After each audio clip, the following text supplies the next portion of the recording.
betwa no na fa ba fontenten afidie no so aye www.sompaonline.com wokwa benya bi no wakenkan afei Facebook ne Sompa 93.1 and YouTube aye Sompa TV ena samodo ayede ba ne de makwoti no bi enie Oma Ghana photo sanford ya to dwa wose Ghana yenye gidie 1pp mu o na nkakra ye sidi no ebekɔ nenu sanso na sa sidi nsensem ni mu a panyi bi di ato dwa wose Ghana ye dwadifo aye no mo ha no ya ne ye masidi na ho ɔden kɔfom opanyi pa bi di ato dwa wose amra ye tabri ye ne yehye wo mra sebadwafie ne amakwan so Oma Ghana kwa bretu so ye betumi atu fumagudie wo mu no yade a ɛwɔ sanani kine yada yetumi yifiri ho abusua panyi bi a ono ye CEO e wo Kolebu Teaching Hospital wode ato dwa se a nurse ne a doctor fa wo no mo ho wo no mututu kwan pa ha adwenyi mampanya ba de akire de ato dwa a kire so first senior high na baba na baba boa Ghana man pa enam so nti wo stress afia bato no ye hwene antoma NPP mrashe bedwani a ono ewo NDC amanyoko nim ahyedu nkatia wode nsem bi atodwa afia woto senya west mpaso so mrashe bedwani ana wode to aban na nim se won makwan nyentom besra ban woni hu dwuma fama won Elvis Mensa kodi dwuma bi waye ade pa wakodome abra nyame be kire waye niam apiye de dia ma wo no wai ana nsem ahodo bi ye di kanade tie ana yabobo no a yede baba som yemfa seda ama enyumakuo yi OCP Ghana Limited womna de OCP Fertilizers ade aba Express Group wase wade wo to kwan yo hena be se okofa koda won moy na wonom emo cloud internet the fastest internet in the world through Herbal Center wade through capsules and so ade aba Liberty Conference nyame ya adomo a August ye ba so ntia no wa hye no so ade amaye eno achi no 21st clinic wase sciatica expert and one month samra ne Mizo and 5G drinking so atayachia abrepam yabaka won nyina ho sempa ne ade akyew asonfo banu ya na ya wo ya tena se bakenkan se media ma wo eyeme akosuya ajewa akwade boaten menimia maami akua anya asemhwe afei ansam no ne nchemu ankasa eni also for your show my Ghana sika sam so your Dr. Amin Adam na wone samtrofo akasa obosumi bia don hyiamudie ya wo ye na wo cheche wo mayi afa ne sika sam sane sid na hoden esibi atie eno na wo kyeresa Ghana ban abomoden pa ewo mu yehu ye kora ya hunu sanansem mu sid na hoden no ahyase epeja enuoma ekoyie ene wu kodwom so akwa tomatoes je ne nuoma ahodo bi ya yetimi kra erefri nkrofo amaman so edeba omayi mu no a wo se na hoden no anam sa sid na wode no kwa ekosoro nti ama nuoma no so tete ana tete pa wose wei ayade ani anamuntu a Ghana ban egusuoda etuo ye wose oman no yenya ban no mugidie wose nkakra oma Ghana ye beye yenya se yankosi awieye o enti wono mo ma hyase na wono mo hwehwe aban na nimbuase no oma yense wo mo hu sanse emrepa edome yanim item declined by 1.9 percentage points to 15.6% in July 2024 from 17.5% in June 2024. Ladies and gentlemen, the cedi has relatively stabilized against major trading currencies since 2023, although it experienced some recent pressures which have since subsided. The depreciation of the cedi against the US dollar improved from 54% in November 2022 to 27.8% in December 2023 compared to 30% in December 2022. The year-to-date depreciation of the cedi moderated to 7.7% in Q1 of 2024 compared to 22.1% in the same period in 2023. The cedi cumulatively depreciated by 18.6% against the US dollar at the end of June 2024, compared with 22% same period in 2023. The cedi cumulatively depreciated against the US dollar by 21.5% as at 26 August 2024, compared with 22.1% recorded in the same period of August in 2023.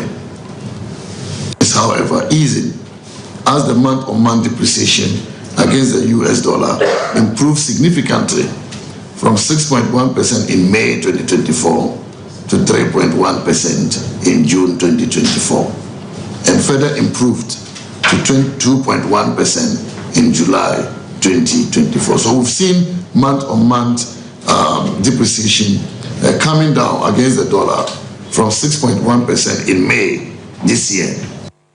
And watching when you phone us answer to us so chiremu was saying Chakrabano or Sombanya Bosiana Ghana Coco Board. I feel Coco Yombatotono or Tmedia Bohobra.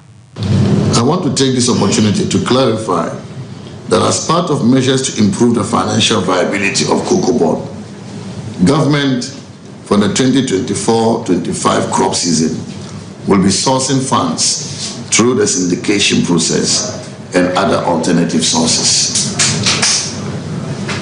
On interest rates, since the beginning of 2024, interest rates have witnessed a decline, with the 91-day and 182-day Treasury bill rates standing at 24.79% and 26.68% respectively as of 26 August 2024. After now returning Kenya Ayoma Ghana photo sound for Dr. Amin Adam. Abusha yada soa tie non mienu kasiebo every Sompa na yada soa wa economy nsensem mu a eno mu na president of Ghana Union of Traders Association Dr. Joseph Obeng and ode to Ghana for animu sere yankasa ya niema bia yeye na se amasidi ahoden ekofom ereso nkrofo akuro su sika ho na nam sa ya so madwadefo a wonom kra niema de ba Ghana mantam ha sei no wonom a na eye sanse okodwa so na se ni sika ode kwakoto ade no hwese sidi no abro so ana se dollar no abro so a na cha se ono so betimi atoto ne niema mu pa ene na nam so ma se sei sidi no na ho ode na kofom a wo che se enye adeketo a Ghana for ye famu dollar and so no me am use the name na me the penny so me count dollar no one somewhere be very careful ko ya na me say meka asema just fear and panic amount for study can we go do 20 don't you come on then panic buying setting what tell ya na amount for to no be see to be central for name what more because the dollar ya na exchange rate once be o get careful because e beba be ya the food the best of akese na timamu for to ne man so far because we that speculation play role. The public buying this CBC came. When they met the PR by Navy. Since you have to be a pretty book account to set a wild car, you know. Yeah, we started, Christmas, you could be with a Jan home become definitely demand the number cost of Kaka. Now, if you are known a push,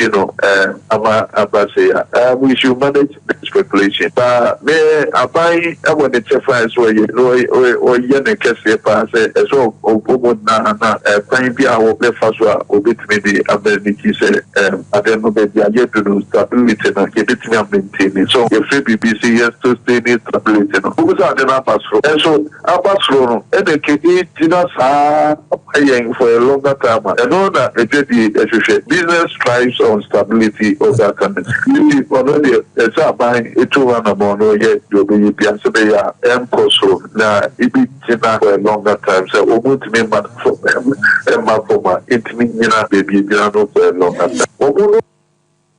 Abusia Dr. Joseph Obeng Ekotini ni or your president the Ghana Union Traders Association. Coordinator ya wada eco-conscious citizen ano aye awolari sewa anode to jay. Waso wa maro no ya de bi ne yanwene ho mienu pa. Titiro ne mra shebedwafo na no damra.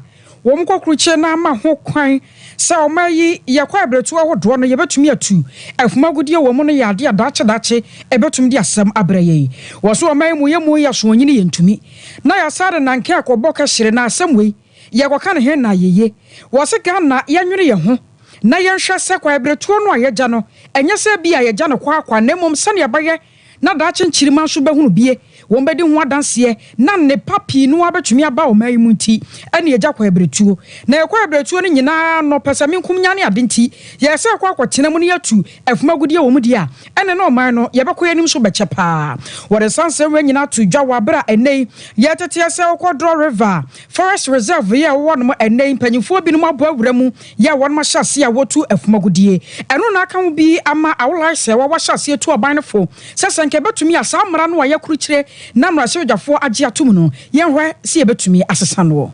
You have LI 2462, which allows mining in forest reserves, including globally significant biodiversity areas like the Draw River Forest Reserve. It was a mine protected area in 1954. Who in his right sense would issue entry permits to go there? So what we are saying is that all activists should come together. This is a crime. This is a crime. It's environmental vandalism. But we should get the withdrawal of LI 2462. And all the political parties, shame on them. I don't see anything in their manifesto that says that they will get rid of LI 2462, which is permitting this mayhem. We look at a place like Atronsu in the western north region. The excavators are there. They are destroying the farmland. They are also destroying the once pristine Atronsu stream. We have contacted the regional minister, Jojo Obein. There's done nothing. The devastation is still going on. So we can see that there's no interest in protecting our forest reserves. An absolute shame on those in authority. How can you give a license to go to a forest reserve?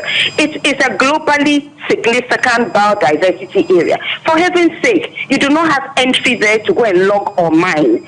But to circumvent all this, they have passed Parliament has passed LI 2462, which allows mining in forest reserves. Anwachi no asantema tamutetene ne dema NPP amanyoko no Oro Bernard Anchibo Siako won so akasa kakra chichiru ene na no adaye Rajon Dramani Mahama ne nsemu a wokan yede fa kwanta mine ho no ene wo kire se wono hu nye ne hu saa wo bentumi mo ne hu se wo man ne kwa abretu ahodo no ma wontumi efomagudie wo abra wo ho nkrata ya edimu na Ghana ban enso gitumu. That problem run to me. We will push Ubetimia pushing to me. Now, even illegal, legal, no, what is the difference? The difference is a document. The difference is a document. So, as a veteran miner, so I don't know how to get document done. You want to win to avenge your enemies. You want to win. You see, you are hate and hypocrisy. What I say, I know you are hate. Anything concerning here in Ashanti, you don't like it. But my prosperity don't depend on you. Anana yakasepa I was your way ayo santama temutetene ne dema NPP amanyoko no Oro Bernard Anchibo Siako Abusha yanto akasia no Sompa mani afi ani nkyere Kolebu Teaching Hospital a eno ye Ghana's Premier Referral Hospital na akopie mu ho a CEO a hospital ho ye Dr. Opoku Ampoma eno ode to Ghana fo ani mu se ade bi koso wo nurse ne doctor mu ho pa ne ha adwen ye na obere se nurse ni bi a wakwadre wo nurse mu a woni madwuma pa na abehwe na ye the UK register beto honom na wa register na afa no na okọ doctor ni bi a wakwadre pa wo surgical mu na wa de kọ ha adwen ye pa ma wonom ntimi hwa ya asafo a ayahwefo a wonom ewo ho we ha adwen ye pa won kramantam ho a chese enya asem keto akwara o se wo hwe afia atwamu be di besisa afia ye wo mu ya anas ne doctor for be so ha ne akire ena afri o man Ghana mu ha se ya ha adwen ye pa o se ya de ayarsafo ne bi beto ho no ma ya na ha adwen sense doctor for wonim de na nka obetimi ahwe nupade ahwe wonom no ya na wonum nyina afri Ghana man ha se ya ha adwen ye. Once there are push and pull factors. So once you have a situation where there are better conditions being offered elsewhere, then people will, elect to move to those places because they feel they can make more financially. And so that is something that is there. But then but also, yes, we've had a number of doctors leaving. To answer a few, we have a number so far. I'll say we have the numbers that have left. Are concerned because it's a trend that we are concerned about. It's not really because at the moment, I think we still have reasonable numbers of staff to work with. But I think we need to do something soon to stem the tide, so that we can retain the bed. Because for us, it's not actually the absolute numbers leaving; it's who is leaving. because if you have let's say you have if you are to look at it in terms of the total number of nurses, probably you may see that the difference may not be that much. That's significant. But if you look qualitatively at who is leaving, because if you have, let's say, an ICU nurse of, let's say, 15 years plus experience, when they leave, it's like you have a whole institute. We've lost a few of those. And so then that's why I'm talking about the trend. We've lost a few of those. But then we're also trying how to retain the staff, because one of the challenges that our nurses will have. Abushadi Ekotie ni CEO the Makolebu Teaching Hospital, Dr. Opoku Ampoma. Mampanya ba de chair Dr. Alhaji Mahmoud Baumia de atuja wase ade bia no so reta so na odin si ya ka ho a eyeye pa na abai betena konwa so a reta so se free senior high amfa ho de apamsefo beka wo bara se betumi agina na sabio ye maame no ye papa no ma wo mu ni bia wo mu ne sikafo ntam emu hyadantwe bia asa no anokwa ewotumi aya mana yeye na kyese bibia no eye possible pa wase nam saya so ntene wo sere Ghana de hye nyina sa afia bato no sane NPP amanyeko na ye bia ma omemu ni nyina ehunu se won betumi aye no ye wose ye basan so afo won so biem na breaking the 8 no atumi abamu wore sanse we nyina to dwa ebra okonsrahwe ewo bo no East Mantam no nanan mahemfo ne panyifo ka bi wom ekokohyiae Mayanya yeba yebeye free senior high school onike ye kan no Omampenyi dada kanchire se ye jaya no ye dada nipa ye 419 embasso yesu ya kanchire se it is possible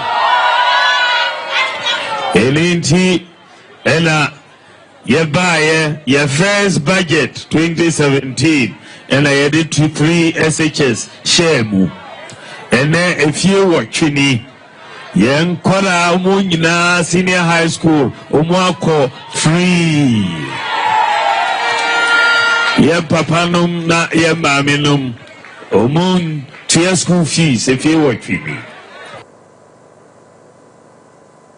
I was your way Mampanya ba de chair Dr. Alhaji Mahmoud Baumia no wachi no anoma ne ye won prayer so wono so kasa ya ebo yera Baumia ba so yi papa ewo atuhu ache ne si ya ode ye adwuma no mu eya na eye adwen se o kan nsem ni bia ebi se enta mamu da bi anya sa na tie ni bibia o kan no eya mom ye hwe ni ye mako ebia ebam eda no ase abrantie obadi vice president no me se na minim se wetumi ayade sa na ene mutie nsem wa keka no a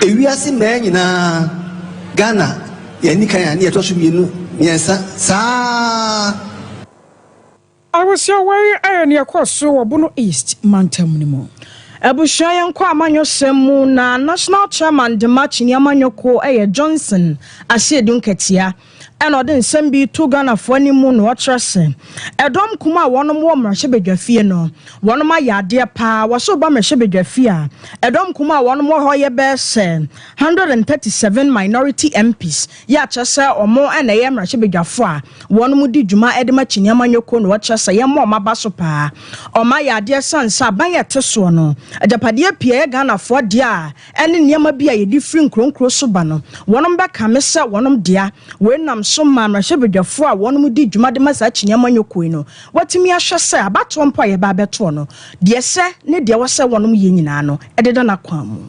Ghana babia yedro yi ayase ase ikura no sanye NDC MP for 137 no akasabre Binimsa obi afri Nigeria asa a check abeto Ghana no nyina saya na Japan enonti sabo na asie bia mo fam Ghana from 137 NDC MPs womo chama nemo womo kwa to betibaya womo aye enonti yampesa ba kukura be fribo ya bebia ba ka ho na womo tibi asesa ɔman no ama akɔakɔgyina baabi a democracy ɛsɛ sɛ yɛgyina. Obiara se President Mahama deɛ yɛbɛto ama no adi president, but MPP foɔ ahunu sɛ yɛntumi mfa ɔtwerɛfoɔ Bawumia ɛmɛ sisa President Mahama nti wɔn nyinaa se o President Mahama deɛ ɔyɛ na mbom MPP deɛ yɛnsesa no yɛnto skirt and blouse yɛnyɛ sei wɔnka kyerɛ wɔn sɛ yɛnto skirt and blouse nɛ ɛna yɛnto skirt and blouse ɔkyena.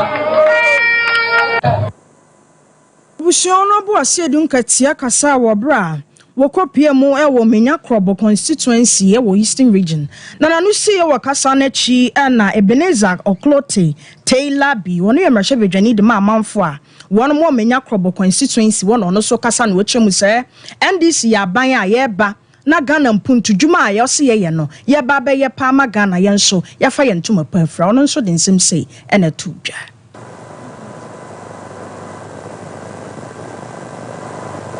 Who was it? Who was it? Did your man Mahama? I assume. If you never who was it? Who was your given? John Dramani Mahama. They let no hate you. If one your black eyes back. Young body. Naked be your soul. What problem? Catch it in a lower man. What water population? 70,000. Second, I can go to Wakat Bionia. The fool get a tip on about. What about the branch hand up? Branch executives, party faithfuls, what about the brand? The hand was sent, and I can't go attend the video one Kajako. NDC one on again. I assume no what about the brand is about. Najako,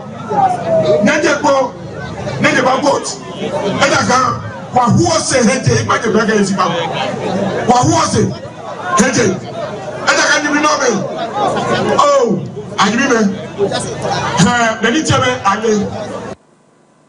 Abusua de ekotie ni aye mrahye bedwani de ma amanfo a wono mo menya krobo constituency.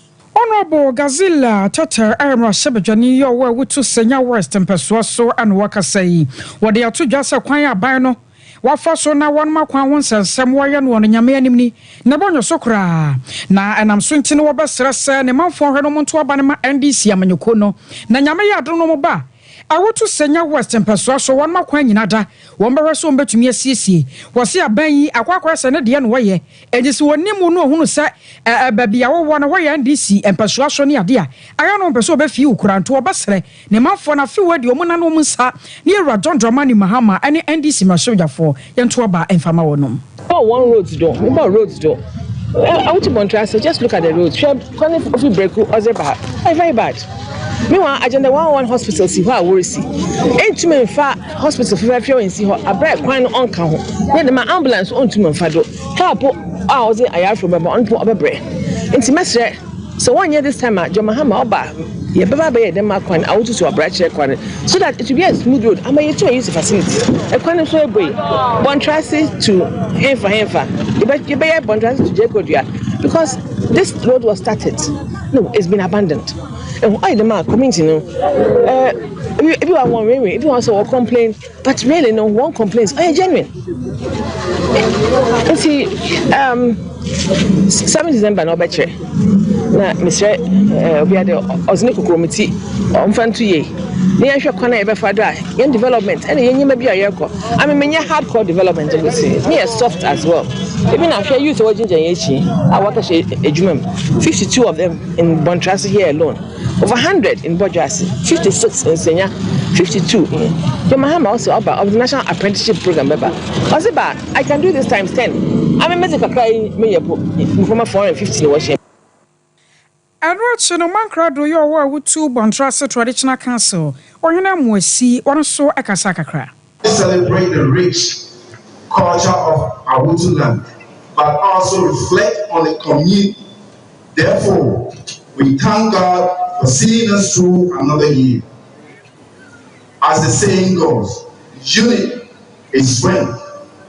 We the good people of Awutu Bontrasi should be united despite our diverse religious, political, educational background when we become united, we will be able to develop this community to our expectation. When there is harmony, there is more strength, and no achievement in this world will be possible without unity. Therefore, we need to be united as one strong community, and we will achieve more.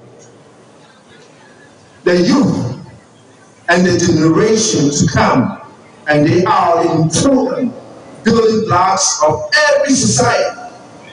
The chiefs, elders, and all other stakeholders are making all efforts to empower youth through education, apprenticeship, SPA, and other mentorship programs that will equip them to become the future leaders we all pray for. I was aware man crado yo to Bontrust Traditional Council, Nana Amosi. Abushoya Twakase no so dia ma no yemfo ya ni hwemu awa hafo South constituency and in the West.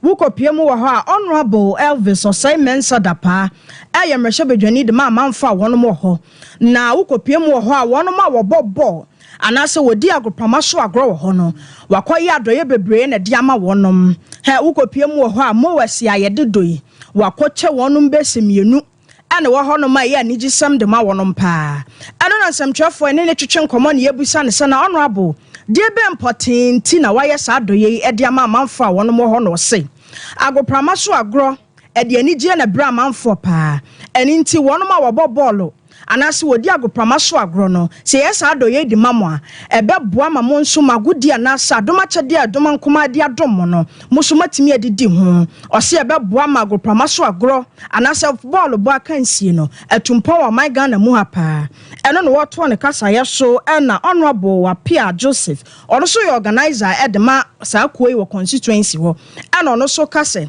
sa adwuma Honorable abedi wa ha no ebe boa ye mpa sabi ye na ya na ye bobo anase ye wasa timi mu no aban na ye ni ama ye nkora acha sa nya asem ketwa ani nti sa de wa ba ye ama ye eye ni so ana ode to mabuna ni mu se sa amrahye bedwani a wo ho de masa constituency ye hwesa abato a ye ba beto na fi mu no ye beto aba edi ama no parliamentary candidate ya inshallah 3 months ode ye koboshe asaso nam suma osuma to osimimra na mfa mowai emre kruma mu nyina emra oko aprobo ede ne ho acheche nkrunkro so na mabunu no de tu nanim na no dwoade ya nso enam se okunkom de o hyebo a enche no wadi sunti simemfa saa ade we mrem na momfa no mo park no na mommoball na Honorable so menka nkyere mo se onu amu ope ball nti se moddo park no na se mo ball bia montom sam frem ti me gina na nam ade mowai emma kruman nyina wanyame oba nyame agya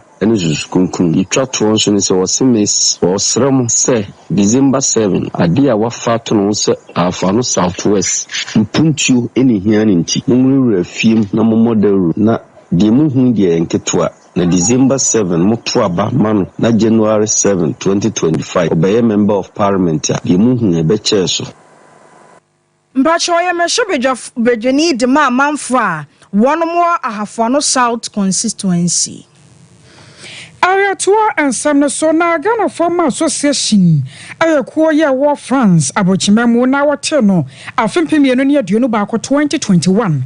One more time, I one boy and Yano 7 Predasa, one more yadia now wire Sabia, and I'm sorry, Suntino Wabana, Ako Confanocha Bayer Sabia. What didn't Rahu Drobi Ya Dukutia, Second Saya Diano, Aquacoma Ayar Sabiano. What Chamosa were no Ayadia Betmia Boapasa, Second Saya Diano, send ye Sibi who wanted to send ye Sibit. No, enya sa na ye nuano mo a wo yade no wo hu no kra wo se yade a eya na so ya ne afa ni aso enko honom anam sa yo so ntine ma won wotena se dwene ho se wo se wo mo penno de bre nuano mo asabio won so yade se ka se yade bi na atumi aboa ama won mo mpom no atumi asisi won ho so na president ya woda ekuo no no oro kwabna kwache benefo Godwin wono ene ne nsemtrofo ekasa ya wo chechemu won botaye ntia amenne odi se adwuma no And it's, like I said earlier on, when I said sickle cell patients have been neglected, I said, yeah, there were cancer, all the other diseases, people to take care of them. But as a sickle cell, no, but there was a footballer, French footballer, from the party, he was a and he was a sickle cell patient, unfortunately, he just died. Because it's a sister, a creative association, trying to fight against, educate, so I told my mother, said we have to take care of sickle cell patients. And then, unfortunately, in my family we don't have sickle cell patients, but then I have a heart for sickle cell. That's why I wanted to help. And American said, the fact that we went to me any review doesn't mean you don't have to give it to another person. Maybe I will when you school papa, it doesn't mean say you have to be right. I'm watching the director of nursing service, the Marco Fanocha Bayer Sabia, Miss Georgina, and for some one to die on my say. Because we are some board, it's important to be taught. But I bind to some my bra, get the sickle cell patient.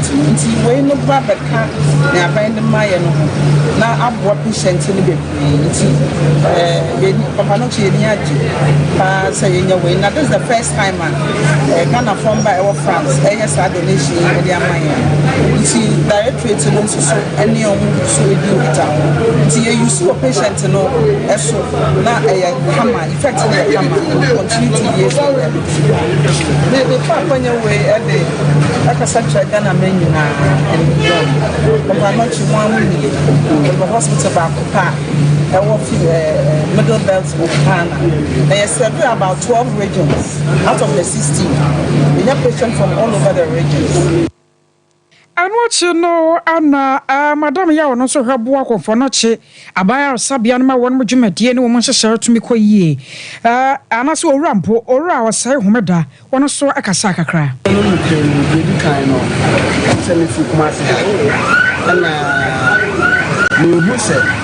Hospital Saka, who said, Masiano, especially sickle cell, Umunya donations, Intinia Penana, Nepa Buchu, near craftsman, we promote to continue. I mean, only say, I was a some member, and I creative industry, health in Zunia.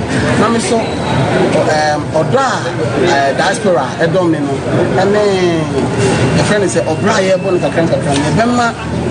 Massive form, especially from Fanochi. They are almost say or more sickle cells, no, apart from Kakano, the bedroom, so many that I can say a best sponsor, Nigeria economy. Kind of personally, me and Casamio pharmacy, a friend came to pharmacy, and come to me actually in the pharmacy. And then so I was say, you're powerful, and you'll be on a bit in the years because Bakukano, I don't know what more than 1,000 errors. It's yes, you have said, will be BR, especially diaspora, you'll be to me aboard Piano, Confanochi Yamwa, Hospital of Ghana Yamwa, into Obi Piara, my young person in Kumina. My person Kumina, Confanochi Yamwa, Bibiada, a Yamwa way, Arapanye Paya, Namnan Sasso, Ghana Former Association, Yawa France, one more day at Chadi and to say, Abel Confanochi, Abaya Sabia, or say, Homeda. Amezo, and a 5G drink, and I come for the amount, so when you're being toya, Konoko Pebito, Sansa, I won Wabasano, when you be a boy, and you dear, you know. Jedia hono enye nyunu no so anyashi na wanom de agu boaboa mo ahoden no CPC ta wo sanya ho mekane ahode foforo krasa de ye adwuma 0246270221 0246270221 21st clinic ne kan for de amao e say ye ba opuna no o wa fiafie mu ne aba ba hyew anya ba bia se kwasi broni krom South Africa ho ne yedru ye namu a basa na fo aduonu ba ko na ye hwe wapom demu sa anuama betumi akoyie e de ama odofofa hochim na ankachi afa ma buki appointment entem 0244 915-116 0244-915-116 afa wo ma Ghana fa na ba bia so na woto asintini no etwe wade aba na amro mu sciatica yade ebi ache wana so hunu say ebi a Mamaden said about 21st, one of branches a hodo, ya wa memu, Kumaso wa show overseas Junction, Wabaya for radio, Wabasuba one more council quarters, Court Junction, and Cradome Market, Sunyan and Kranzaneta Chiman 05 4031111 0540311311 Afai through a herbal center, what 3 o'clock capsule Saba, I go master drew. Etumi sisi ade ayem tem ani koko e ma ho to papa 0546 107107 0546 107107 Liberty Conference ni nie Nyame ya adoma eba so live 31st August to anopano nsia e wo Jubilee Park ya no wahye no so brai na obeye nhira pa o man ne yodubu ache won na ejire mu ya wato nsa afre adwontofuo pinu a cloud internet one mo so ka ho bi na so was where the fastest internet in the world we are here for na baby ya internet papa e bo hye kwahye e ma ho to wa air cloud wo pa Wi-Fi CCTV camera may install be from our digital security locks web hosting air cloud top high 111 FM di shanimu 0202 699 110 0202 699 110 Express Group yani yede wo tu kwan he na pese okokosua de wo kwaye adwuma scholarship visa tour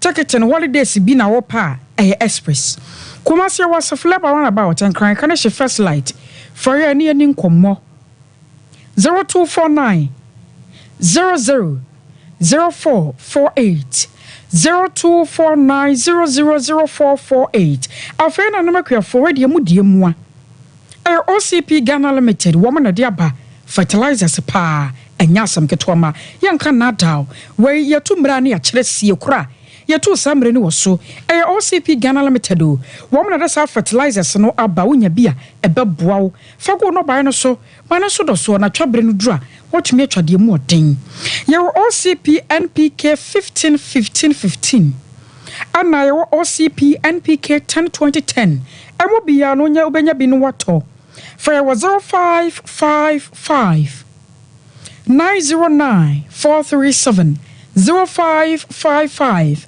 909 437 ya general so ya tonkra ya ba dia kachi no edebeto so 21st clinic yes sciatica expert sciatica no o nerves na wo to ase na fa wo siremu na fa wo nansia besi ase ho no se ho techima eno ene ye fa ne sciatica na etimi bubu o to ase ka wo se dwe wo sirem wo je ho ba bia enye na eno na 21st clinic ba ya adwuma pa wo mu yenti abaso bo magine wo Ghana ha ene amono ne enyasem ketua Womuji international awards ahodo womuji local awards ahodo na anu nso na womu be the only sciatica research and treatment center in Africa bibrem hano ebi ni baby a gise 21st clinic nkwa womu de bibidro ene besa o yare no masa de machine aka ho eya yare sabia yare bia wutimi de ko ne mama de ba ko a womu gidi womu pa no eye sciatica ena stroke nso de kwa diabetes ne hypertension ne ade Ghana ha baby a womu ho 0540 311 311 0540 311 311 That's a 21st clinic.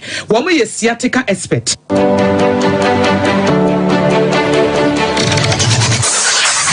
Introducing Mixer 5G Sparkling Drink, a whole new refreshment in a can. Mixer 5G is a tasty non-alcoholic drink. It is a perfect companion for all your events, including parties, weddings, and funerals. It is made with green tea, ginseng, guarana, grapes, and grapefruit. Get refreshed with Mixer 5G Sparkling Drink. For bulk purchases, contact 0246 270 221. This advert is FDA approved.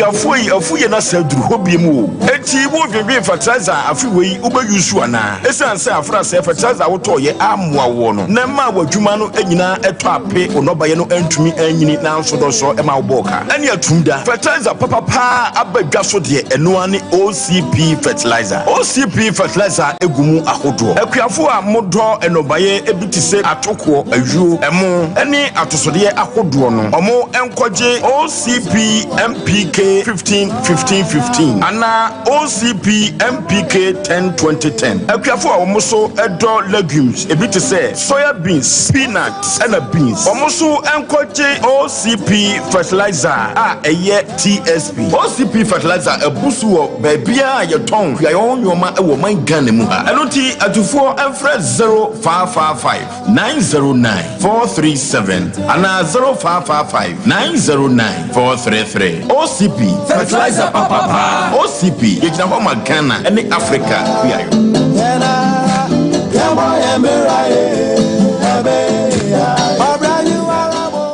Brakasa ya duaba wanso a ne dwumadi wo nipadua biara pom den ene na brabo mu ne hiye pa enye brakasa nko nuaba ne haban bi te se ko nsusu a abonwono ne dia akeka ho no kura enwanunu ahodo a ekọ animu yi ankasa brakasa ne sa nuaba yi binom ne akeka bobudi afa abefo kwan so a ye dia ye brakasa powder siesi nipadua na abakwa ahodo no ho ban afiri mpani yade ne yade ahodo pi ho fa enkodate de ma baako freduane anopa ne anwumre anafa enkodate de ma baako woni nsuhie yeti anopa ne anwumre wobra wodidi awie ubenya prekese powder to Kingswalk Herbal ne Heroes Herbal Accra Okesi Drug Lane Dani Herbal Kumase Mensa Takrade Mose Pharmacy ne Greenlight Pharmacy Sunwane Kashenkari Supermarket Asantoa Herbal ne Bibidro Depot Techiman Sewa Herbal Mampong etufo mfre 0550 19 15-14 prekese powder aduane san yedro FD ahwehwe sankratu mu agiatum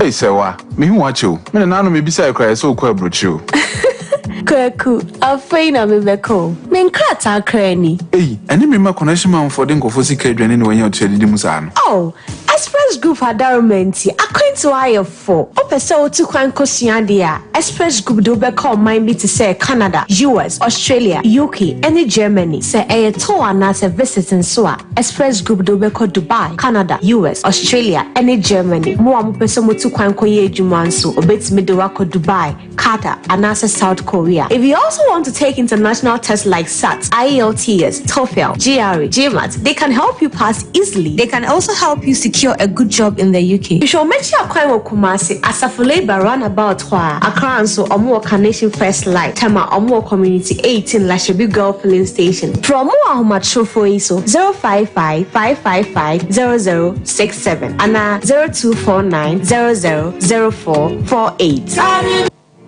Here in Ghana, when it comes to chicken, the good old days are back. Why? Because Boris B's Chicken, BBC, is here. Yep, give your family and loved ones Boris B's Chicken. Fresh, tasty, delicious. Boris B's Chicken is produced right here in Ghana by our cherished poultry farmers with support from the Ministry of Agric. Get whole frozen chicken, gizzard, chicken feet, chicken neck, and chicken liver for those special family meals, buffets, picnics, funerals, and all restaurants. Get Boris B's Chicken. It's halal, so everybody can enjoy. Wherever you are, call Boris B's Farms hotline 05 444 53. Ask for our branch that is closest to you and come get your chicken. Boris B's Chicken, BBC, proudly a Fiakoko.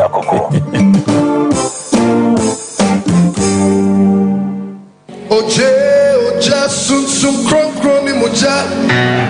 Yay! Edru hopiemu. Food for thought addition. Omayini ya wedubuachi. Onyame akuwa. Ofremu nyina. Se August. Onyame ne mu appointment. Asamo ayakasa ho. Ose there hit. Boyfriend asomafo samo. Etiedu onu ngoche. Nyi mu miensa. Na David nyom. Etiedu wache baako. Nyi mu Jubilee Park. Kumase anopa no sia pepepepepepe. Na de ubeye nie. Ose fa plain paper na plain sheet. Nienu. Dia nyina. Shogu baako so. Na sadam wopepo jefunu madi ha nyina. Yahye no wo baako aka ho. Eniema papa opese si wo wabrabo. Eno so kire no wo so. Hye so sa eye candle. Akwankyere. Na fa wo candle baako kan. Na no na ye beso. Ye dia bompai. Liberty Conference August edition. The hit.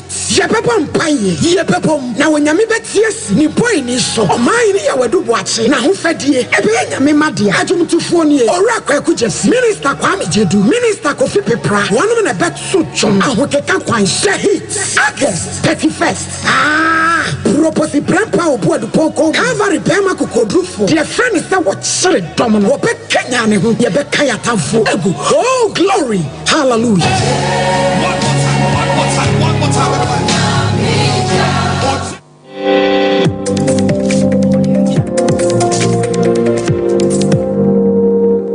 Sompa TV Emma Akituapa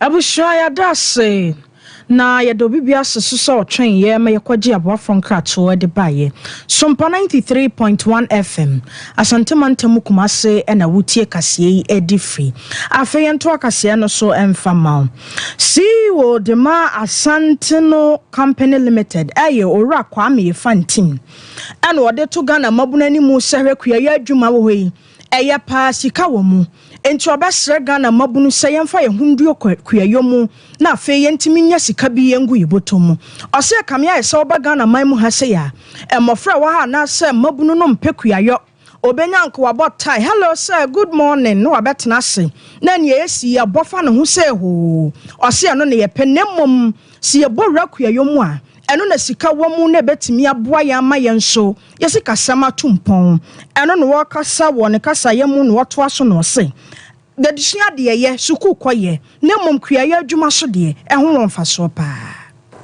culture no if you say obia nsa kona no sebe baako anamienu anamiensa da ko bia ne duane na hi ne be fraba ye ntimi nka se ye kra nuani fra brochi manone e dia bane yedi abra hwensa se ayewo Ghana ye kro bia utimi edua ebro 3 times a year ohun de meche inti agriculture here emrante ni mabawa mumfa mo phone no ntofam na mumye mpeja so ne nsekan ne niema ye betumi da ye mo ani ayefuo na so mramfa so man because uko phone ba obetuma fa phone no ahwe Facebook eno achia na no siye ena owura je yasumi nyowusu wono so ye kuayo mu futuni ena ode to mabuna nim sehwe se obowura kuayo mu a mpra konyen eno so sika wo mpa enti yemfa ye honnom otem sim sei ye hwe